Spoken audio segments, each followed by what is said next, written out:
Bonjour à tous et à toutes.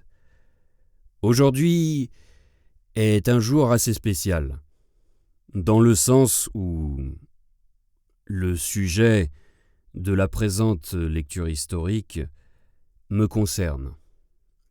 En effet, j'ai récemment découvert qu'un de mes ancêtres avait participé au grand Sanhédrin de 1807, organisé par l'empereur Napoléon Bonaparte et réunissant tous les rabbins et érudits juifs de l'Empire français afin de discuter de la place des Juifs dans la société française moderne. Mon ancêtre en question était un de ces rabbins. Son nom était Judas Bloch, francisé en Jules Bloch. À la suite de ce grand Sanhédrin de 1807, il fut investi de la charge de rabbin d'Aldstadt en Alsace, à partir de 1808. Je souhaite donc lui consacrer cette vidéo. Je vous souhaite une bonne lecture. Préambule. Réuni aujourd'hui, sous sa puissante protection, dans sa bonne ville de Paris, au nombre de 71 docteurs de la loi et notables d'Israël, nous nous constituons en grand Sanhédrin afin de trouver en nous le moyen et la force de rendre des ordonnances religieuses conformes aux principes de nos saintes lois qui servent de règle et d'exemple à tous les Israélites. Ces ordonnances apprendront aux nations que nos dogmes se concilient avec les lois civiles sous lesquelles nous vivons et ne nous séparent pas de la société des hommes.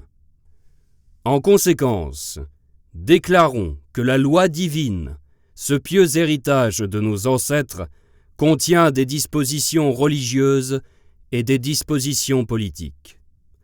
Que les dispositions religieuses sont, par leur nature, absolues et indépendantes des circonstances et des temps. Qu'il n'en est pas de même des dispositions politiques, c'est-à-dire de celles qui constituent le gouvernement et qui étaient destinées à régir le peuple d'Israël dans la Palestine, lorsqu'il avait ses rois, ses pontifes et ses magistrats.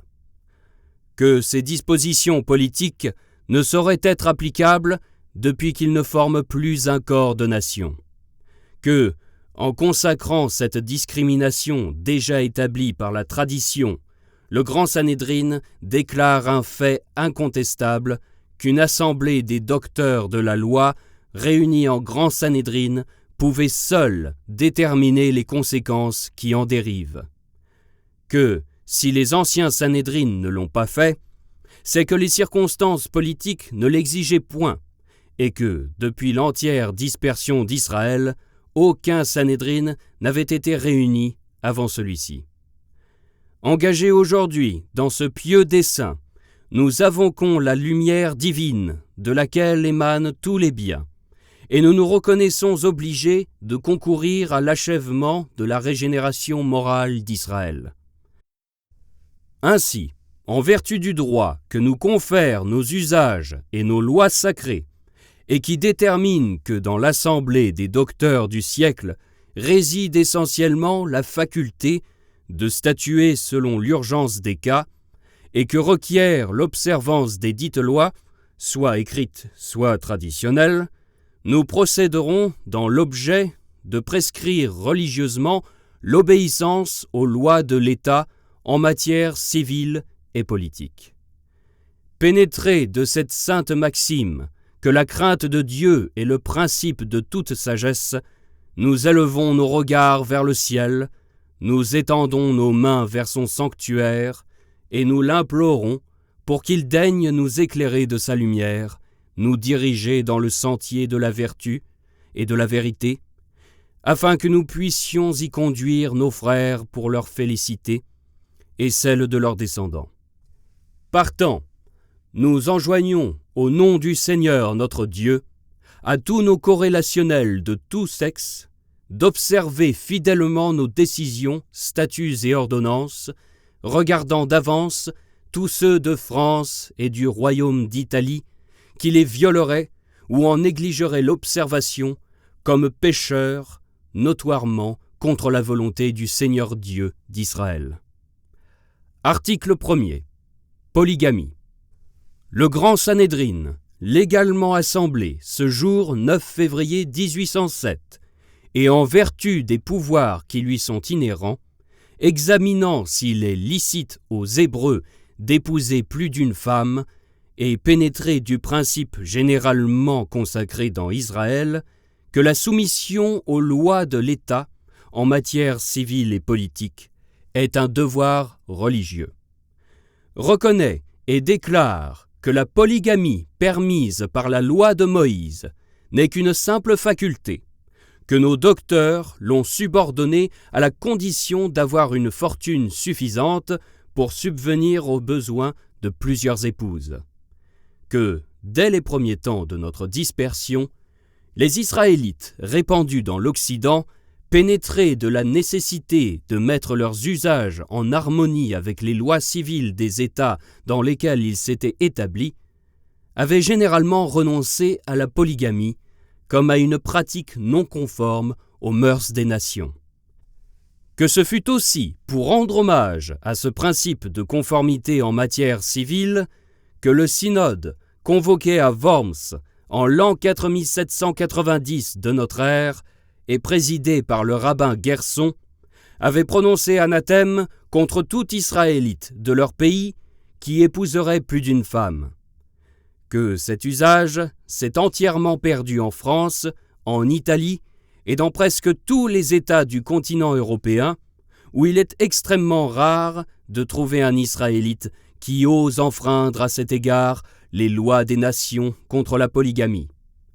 En conséquence, le Grand Sanhédrin, pesant dans sa sagesse combien il importe l'usage adopté par les Israélites répandus dans l'Europe, et pour confirmer, et tant que besoin, la dite décision du synode de Worms, statue et ordonne comme principe religieux qu'il est défendu à tous les Israélites de tous les États où la polygamie est défendue par les lois civiles, et en particulier à ceux de l'Empire de France et du Royaume d'Italie, d'épouser une seconde femme du vivant de la première, à moins qu'un divorce avec celle-ci, prononcé conformément aux dispositions du Code civil et suivi du divorce religieux, ne l'ait affranchi des liens du mariage. Article 2. Répudiation. Le Grand Sanhédrin, ayant considéré combien il importe aujourd'hui d'établir des rapports d'harmonie entre les usages des Hébreux relativement au mariage et le Code civil de France et du Royaume d'Italie sur le même sujet, et considérant qu'il est de principe religieux de se soumettre aux lois civiles des États, reconnaît et déclare que la répudiation permise par la loi de Moïse n'est valable que pour autant qu'elle opère la dissolution absolue de tous les liens entre les conjoints, même sous le rapport civil. Que, d'après les dispositions du Code civil, qui régit les Israélites comme Français et Italiens, le divorce n'étant consommé qu'après que les tribunaux l'ont ainsi décidé par un jugement définitif, il suit que la répudiation mosaïque n'aurait pas le plein et entier effet qu'elle doit avoir, puisque l'un des conjoints pourrait se prévaloir contre l'autre du défaut de l'intervention de l'autorité civile dans la dissolution du lien conjugal. C'est pourquoi, en vertu du pouvoir dont il est revêtu, le Grand Sanhédrin statue et ordonne, comme point religieux, que dorénavant, nulle répudiation ou divorce ne pourra être faite selon les formes établies par la loi de Moïse, qu'après que le mariage ait été déclaré dissous par les tribunaux compétents et selon les formes voulues par le Code civil. En conséquence, il est expressément défendu à tout rabbin dans les deux États de France et Royaume d'Italie de prêter son ministère dans aucun acte de répudiation ou de divorce sans que le jugement civil qui le prononce lui ait été exhibé en bonne forme, déclarant que tout rabbin qui se permettrait d'enfreindre le présent statut religieux serait regardé comme indigne d'en exercer à l'avenir les fonctions. Article 3. Mariage. Le Grand Sanhédrin, considérant que, dans l'Empire français et le Royaume d'Italie, aucun mariage n'est valable qu'autant qu'il est précédé d'un contrat civil devant l'officier public. En vertu du pouvoir qui lui est dévolu, statue et ordonne qu'il est d'obligation religieuse pour tout Israélite français et du Royaume d'Italie de regarder désormais dans les deux États les mariages civilement contractés comme emportant obligation civile, défend en conséquence à tout rabbin ou autre personne dans les deux États de prêter son ministère à l'acte religieux du mariage sans qu'il leur ait apparu auparavant l'acte des conjoints devant l'officier civil conformément à la loi. Le Grand Sanhédrin déclare en outre que les mariages entre Israélites et chrétiens contractés conformément aux lois du Code civil sont obligatoires et valables civilement et, bien qu'ils ne soient pas susceptibles d'être revêtus des formes religieuses, ils n'entraîneront aucun anathème. Article 4. Fraternité. Le Grand Sanhédrin, ayant constaté que l'opinion des nations parmi lesquelles les Israélites ont fixé leur résidence depuis plusieurs générations, les laisse dans le doute sur les sentiments de fraternité et de sociabilité qui les animent à leur égard, de telle sorte que, ni en France, ni dans le royaume d'Italie, l'on ne paraisse point fixé sur la question de savoir si les Israélites de ces deux États regardaient leurs concitoyens chrétiens comme frères ou seulement comme étrangers. Afin de dissiper tous les doutes à ce sujet, le Grand Sanhédrin déclare qu'en vertu de la loi donnée par Moïse aux enfants d'Israël, ceux-ci sont obligés de regarder comme leurs frères les individus des nations qui reconnaissent Dieu créateur du ciel et de la terre et parmi lesquels ils jouissent des avantages de la société civile ou seulement d'une bienveillante hospitalité. Que la Sainte Écriture nous ordonne d'aimer notre semblable comme nous-mêmes et que, reconnaissant comme conforme à la volonté de Dieu, qui est la justice même, de ne faire à autrui que ce que nous voudrions qu'il nous fût fait. Il serait contraire à ces maximes sacrées de ne point regarder nos concitoyens français chrétiens comme nos frères. Que, d'après cette doctrine universellement reçue, et par les docteurs qui ont le plus d'autorité dans Israël, et par tout Israélite qui n'ignore point sa religion, il est du devoir de tous d'aider, de protéger, d'aimer leurs concitoyens et de les traiter sous tous les rapports civils et moraux, à l'égal de leurs coreligionnaires. Que, puisque la religion mosaïque ordonne aux Israélites d'accueillir avec tant de charité et d'égard les étrangers qui allaient résider dans leur ville, à plus forte raison leur commande-t-elle les mêmes sentiments envers les individus des nations qui les ont accueillis dans leur sein, qui les protègent par leurs lois, les défendent par leurs armes, leur permettent d'adorer l'Éternel selon leur culte, et les admettent, comme en France et dans le royaume d'Italie, à la participation de tous les droits civils et politiques.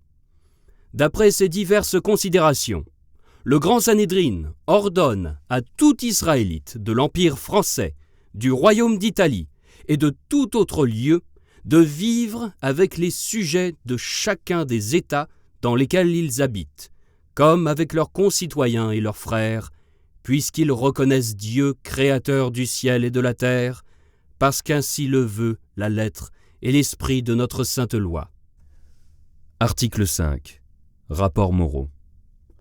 Le Grand Sanhédrin, voulant déterminer quels sont les rapports que la loi de Moïse prescrit aux Hébreux envers les individus des nations parmi lesquelles ils habitent, et qui, professant une autre religion, reconnaissent Dieu, créateur du ciel et de la terre, déclare que tout individu professant la religion de Moïse, qui ne pratiquent pas la justice et la charité envers tous les hommes adorant l'Éternel indépendamment de leurs croyances particulières, pêchent notoirement contre sa loi. Qu'à l'égard de la justice, tout ce que prohibe l'Écriture sainte, comme lui étant contraire, est absolu, et sans acception de personne. Que le Décalogue et les livres sacrés qui renferment les commandements de Dieu à cet égard n'établissent aucune relation particulière, et n'indiquent ni qualité, ni condition, ni religion, auxquelles ils s'appliquent exclusivement, en sorte qu'ils sont communs au rapport des Hébreux avec tous les hommes en général, et que tout Israélite qui les enfreint envers qui que ce soit est également criminel et répréhensible aux yeux du Seigneur. Que cette doctrine est aussi enseignée par les docteurs de la loi, qui ne cessent de prêcher l'amour du Créateur et de sa créature, et qui déclarent formellement que les récompenses de la vie éternelle sont réservées aux hommes vertueux de toutes les nations, qu'on trouve dans les prophètes des preuves multipliées qui établissent qu'Israël n'est pas l'ennemi de ceux qui professent une autre religion que la sienne, qu'à l'égard de la charité, Moïse, comme il a déjà été rapporté, l'a prescrit au nom de Dieu comme une obligation. Aime ton prochain comme toi-même, car je suis le Seigneur. L'étranger qui habite dans votre sein, comme celui qui est né parmi vous. Vous l'aimerez comme vous-même, car vous avez été étrangers en Égypte. Je suis l'Éternel, votre Dieu. David dit, la miséricorde de Dieu s'étend sur toutes ses œuvres. Qu'exige de vous le Seigneur, dit Michée. Rien de plus que d'être juste. Exercez la charité. Nos docteurs déclarent que l'homme compatissant aux maux de son semblable est à nos yeux comme s'il est du sang d'Abraham.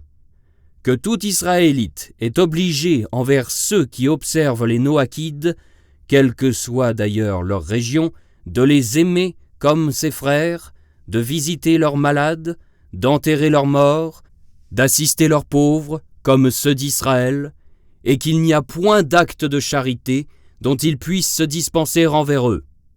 D'après ces motifs, puisés dans la lettre et l'esprit de l'Écriture sainte, le grand Sanhédrin prescrit à tous les Israélites, comme devoir essentiellement religieux et inhérent à leur croyance, la pratique habituelle et constante envers tous les hommes reconnaissant Dieu, créateur du ciel et de la terre, quelque religion qu'ils professent, des actes de justice et de charité dont les livres saints leur prescrivent l'accomplissement. Article 6. Rapport civil et politique. Le grand Sanhédrin, pénétré de l'utilité qui doit résulter pour les Israélites d'une déclaration authentique qui fixe et détermine leurs obligations comme membres de l'État auquel ils appartiennent, et voulant que nul n'ignore quels sont à cet égard les principes que les docteurs de la loi et les notables d'Israël professent et prescrivent à leurs coreligionnaires dans les pays où ils ne sont point exclus de tous les avantages de la société civile, spécialement en France et dans le royaume d'Italie.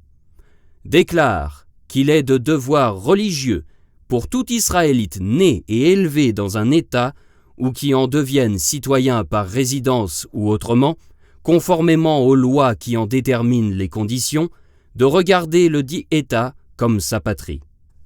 Que ces devoirs qui dérivent de la nature des choses, qui sont conformes à la destination des hommes en société, s'accordent par cela même avec la parole de Dieu. Daniel dit à Darius qu'il n'a été sauvé de la fureur des lions que pour avoir été également fidèle à son Dieu et à son roi. Jérémie recommande à tous les Hébreux de regarder Babylone comme leur patrie. Concourez de tout votre pouvoir, leur dit-il, à son bonheur. On lit dans le même livre le serment que fit prêter Guédalia aux Israélites. Ne craignez point, leur dit-il, de servir les Chaldéens. Demeurez dans le pays, soyez fidèles au roi de Babylone, et vous vivrez heureusement. Crains Dieu et ton souverain, a dit Salomon. Qu'ainsi tous ont prescrit à l'Israélite d'avoir pour son prince et ses lois le respect, l'attachement et la fidélité dont tous ses sujets lui doivent le tribut. Que tout l'oblige à ne point isoler son intérêt de l'intérêt public, ni sa destinée, non plus que celle de sa famille, de la destinée de la grande famille de l'État, qu'il doit s'affliger de ses revers, s'applaudir de ses triomphes, et concourir par toutes ses facultés au bonheur de ses concitoyens.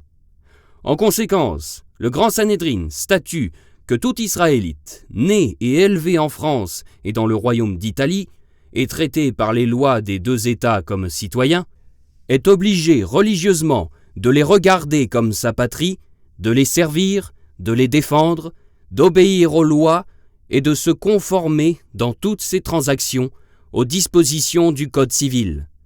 Déclare en outre le grand Sanhédrin que tout Israélite appelé au service militaire est dispensé par la loi, pendant la durée de ce service, de toutes les observances qui ne peuvent se concilier avec lui. Article 7. Professions utiles.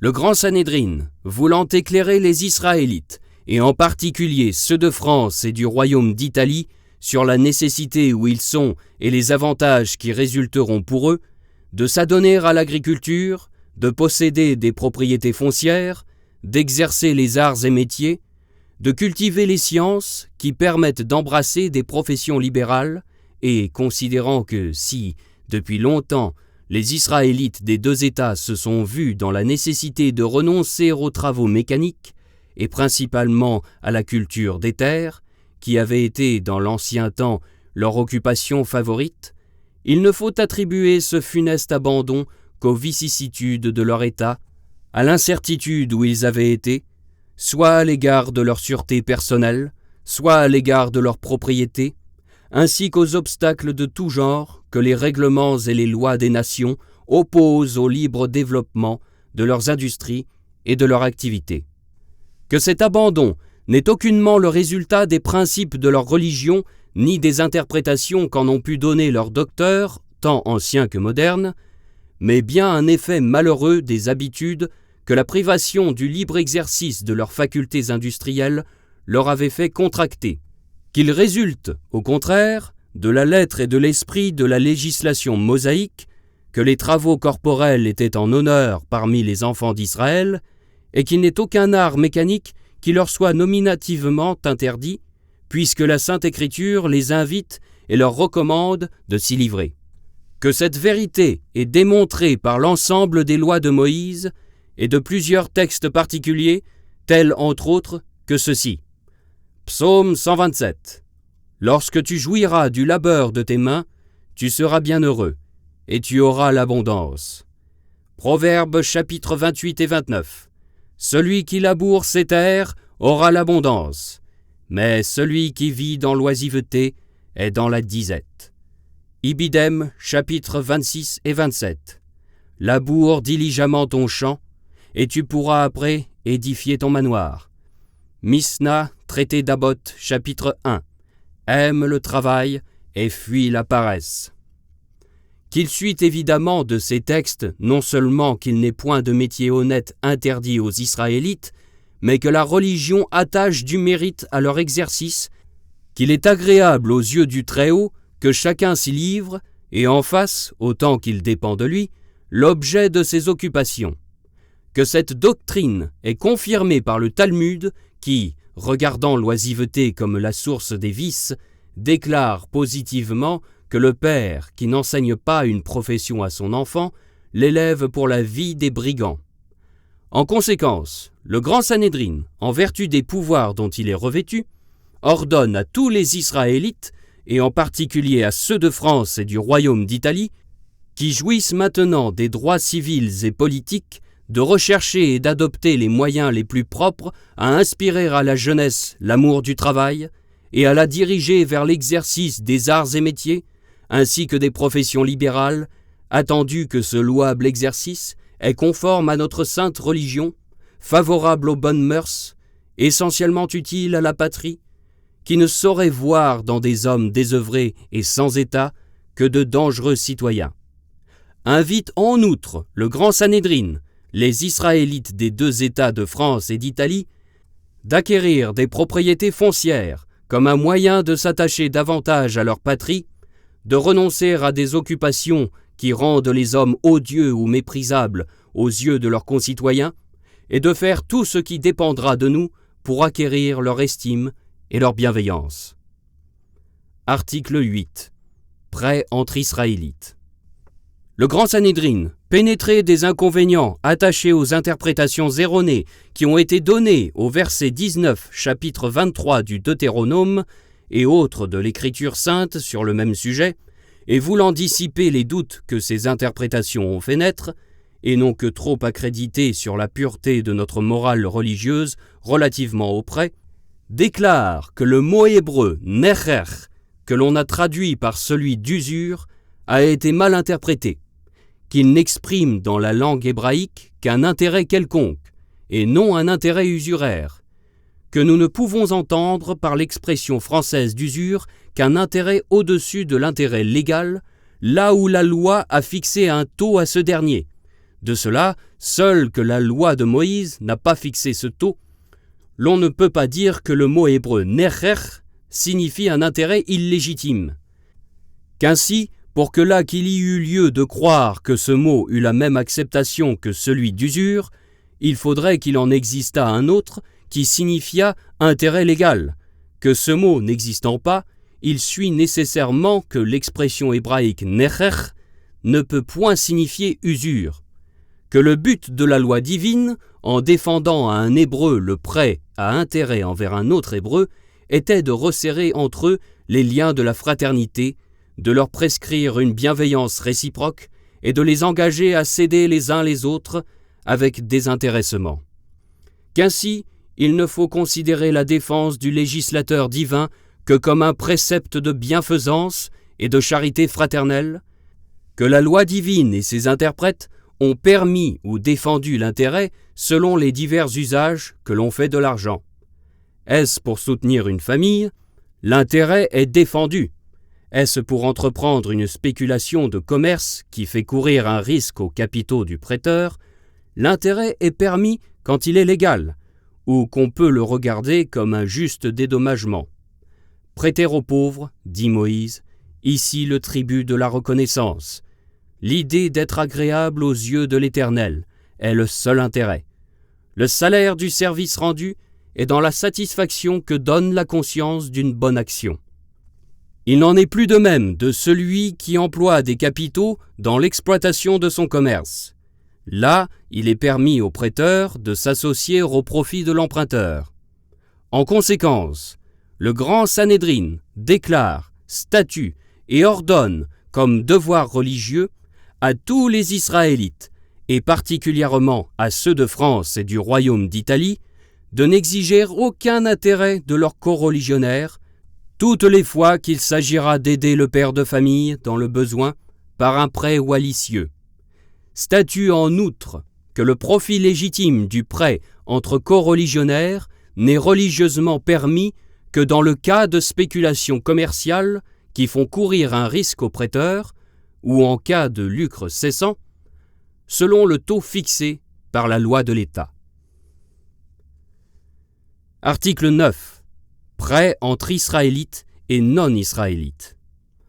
Le Grand Sanhédrin, voulant dissiper l'erreur qui attribue aux Israélites la faculté de faire l'usure avec ceux qui ne sont pas de leur religion, comme leur étant laissée par cette religion même et confirmée par leurs docteurs talmudistes, considérant que cette imputation a été, dans différents temps et dans différents pays, l'une des causes des préventions qui se sont élevées contre eux, et voulant faire cesser dorénavant tout faux jugement à cet égard, en fixant le sens du texte sacré sur cette matière, déclare que le texte qui autorise le prêt à intérêt avec l'étranger ne peut et ne doit s'entendre que des nations étrangères avec lesquelles on faisait du commerce et qui prêtaient elles-mêmes aux Israélites.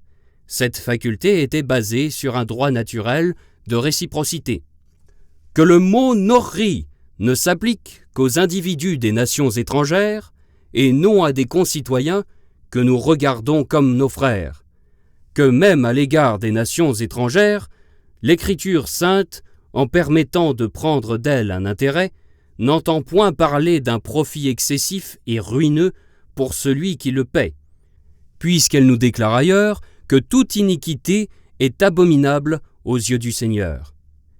En conséquence de ces principes, le grand Sanhédrin, en vertu des pouvoirs dont il est revêtu, et afin qu'aucun Hébreu ne puisse à l'avenir alléguer l'ignorance de ses devoirs religieux en matière de prêt à intérêt envers ses compatriotes, sans distinction de religion, déclare à tout Israélite, et particulièrement à ceux de France et du royaume d'Italie, que les dispositions prescrites par la décision précédente sur le prêt officieux ou à intérêt d'hébreu à hébreu, ainsi que les principes et les préceptes rappelés par les textes de l'Écriture sainte en cette matière, s'étendent tant à nos compatriotes, sans distinction de religion, qu'à nos coreligionnaires, ordonne à tous, comme préceptes religieux, et en particulier à ceux de France et du royaume d'Italie, de ne faire aucune distinction à l'avenir en matière de prêt entre concitoyens et coreligionnaires,